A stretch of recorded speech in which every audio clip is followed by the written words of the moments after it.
आज हम बात करेंगे बंधनी समावयवता की। जैसा कि आप जानते हैं जो बदंतुल लिगेंड होते हैं यानी एम्बिडेंटेड लिगेंड, इनमें ऑब्सेशन यौगिकों में जब एक दाता परमाणु एक समावयव में होता है और दूसरा दाता परमाणु दूसरे समावयव में होता है तो यह समावयवता उत्पन्न होती है। उदाहरण के तौर पर हम थायोसाइनेट लिगेंड की बात करते हैं। जब ये धातु परमाणु से एन परमाणु से जुड़ता है यानी नाइट्रोजन से जुड़ता है तो MnCS बनता है, तो हाँ जब धातु परमाणु S से जुड़ता है तो MsCN बनता है। तो इनके गुणों में काफ़ी अंतर आ जाता है। इस तरह से जो दो समावयवी बनते हैं उन समावयवी को हम बंधन समावयवी कहते हैं।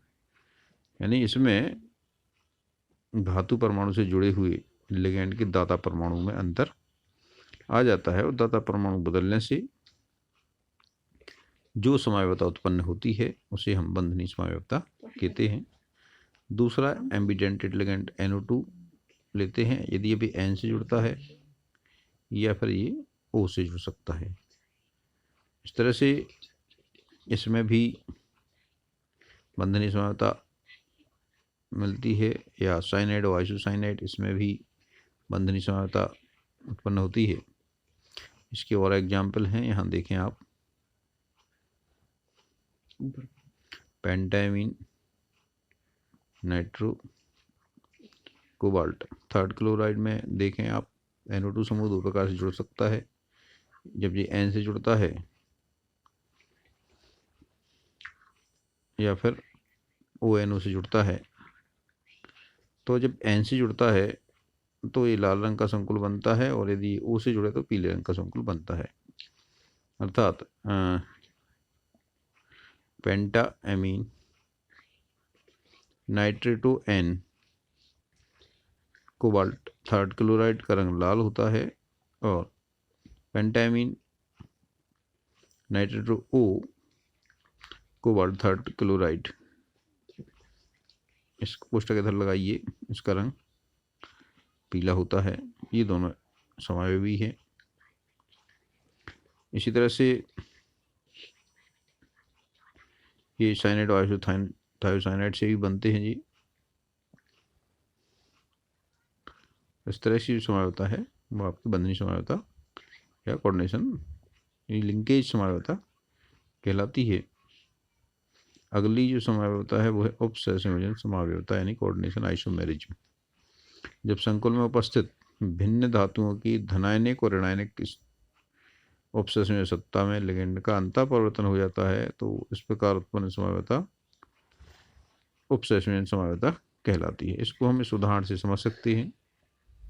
देखिए इसमें एमीन समूह है कोबाल्ट के साथ जुड़े हुए हैं, उसमें जो साइनाइड समूह है वो क्रोमियम से जुड़े हुए हैं। यदि ये साइनाइड समूह यहाँ पर देखें तो क्रोमियम से जुड़ा हुआ है तो इसमें 3 ऋण आवेश होंगे और इस पर 3 धन आवेश होगा। यदि ये एक दूसरे में चेंज हो जाएं, बदल जाएं, तो बनने वाले यौगिक के गुणों में काफ़ी अंतर आ जाता है। यहाँ पे देखिए क्रोमियम के साथ एमीन समूह जुड़ा है और जबकि कोबाल्ट के साथ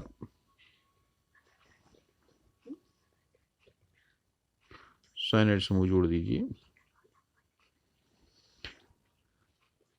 यहाँ पे देख सकते हैं इसको।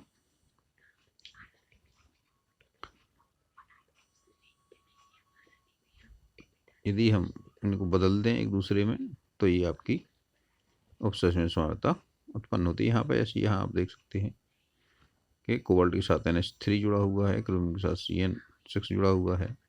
यदि हम इसको पलट के क्रोमियम के साथ NH3 कर दें और कोबाल्ट के साथ CN6 कर दें, यहाँ पर सुधार लीजिएगा, तो ये जो उत्पन्न समावयवता है समावयवता आपकी उपसंयोजन समावयवता कहलाएगी। इसके और उदाहरण यहाँ आपको दिए जा रहे हैं।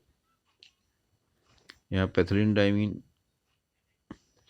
जुड़ा हुआ है क्रोमियम के साथ, यहाँ पे साइनाइड समूह जुड़े हैं और यदि ये बदल जाएं, कोबाल्ट के साथ एथिलीन डाइमीन जुड़ जाए और क्रोमियम के साथ साइनाइड समूह जुड़ जाए तो एक दूसरे के उपसंयोजन समावयवी कहलाएंगे। इसी तरह देखिए आप प्लेटिनम और कॉपर के साथ है।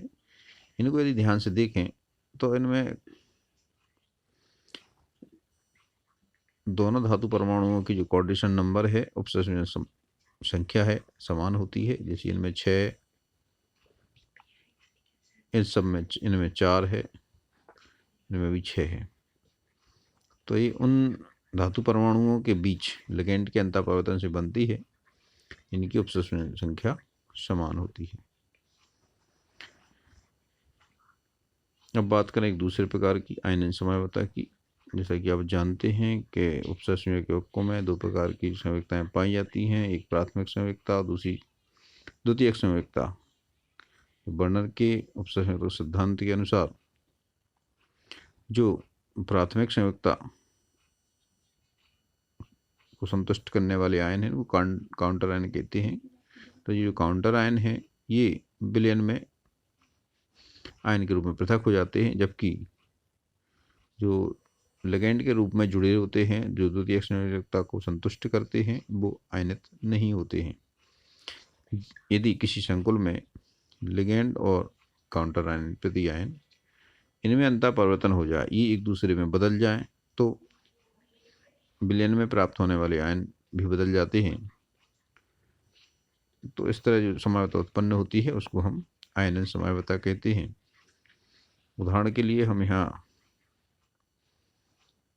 देखें तो जो पहला यौगिक है पेंटाएमीन, सल्फेटो कोबाल्ट ब्रोमाइड, ये कितना थर्ड ब्रोमाइड है, पेंटामीन सल्फेट सल्फाइडो ब्रोमाइड। यहाँ पे इस विलयन को घोलें तो इसमें हमें ब्रोमाइड आयन प्राप्त होगा, और यदि हम इसके समय इसको घोलें तो इसमें हमें सल्फेट आयन प्राप्त होगा। इसका रंग लाल रंग है और इसका रंग है बैगनी। तो यहाँ पे जो रंग का अंतर है वो अंतर लिगेंड के अंतःपरिवर्तन से होता है। इसमें देखिए यहाँ जो सल्फेट है वो द्वितीयक संयुक्ता को संतुष्ट करता है, यानी लिगेंड के रूप में है, और यहाँ पे जो ब्रोमाइड है ये आपका आयन काउंटर आयन के रूप में है। तो यहाँ पे विलयन में ब्रोमाइड आयन प्राप्त होगा और यहाँ पे विलयन में सल्फेट आयन प्राप्त होगा, क्योंकि यहाँ सल्फेट काउंटर आयन के रूप में है और ब्रोमाइड यहाँ पे लिगेंड के रूप में जुड़ा हुआ है।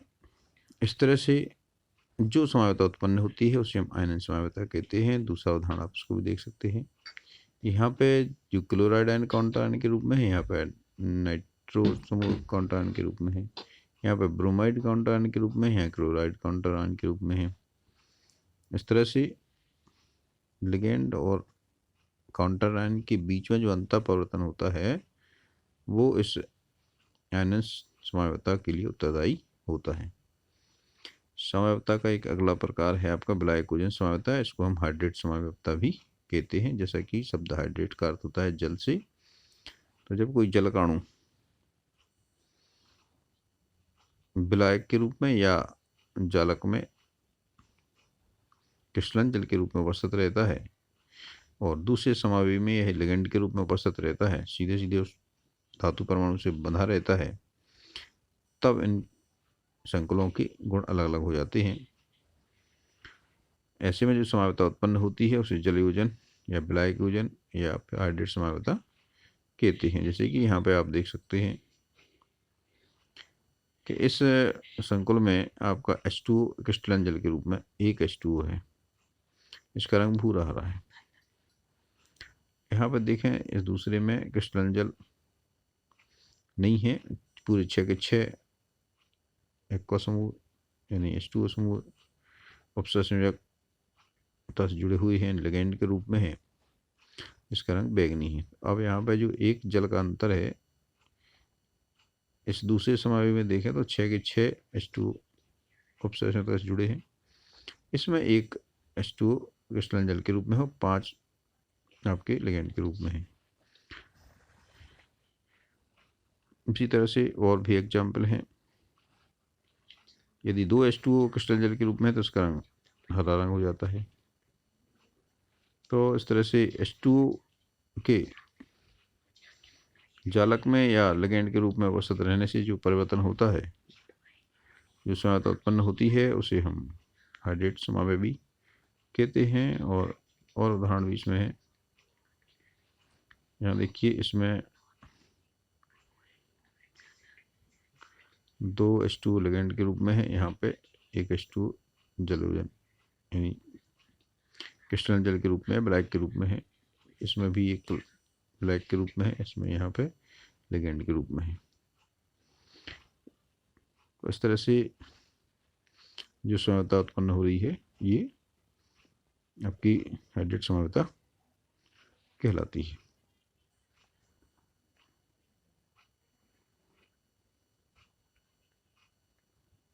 अब यहाँ पे कुछ प्रश्न दिए हैं, इनको आप देख सकते हैं।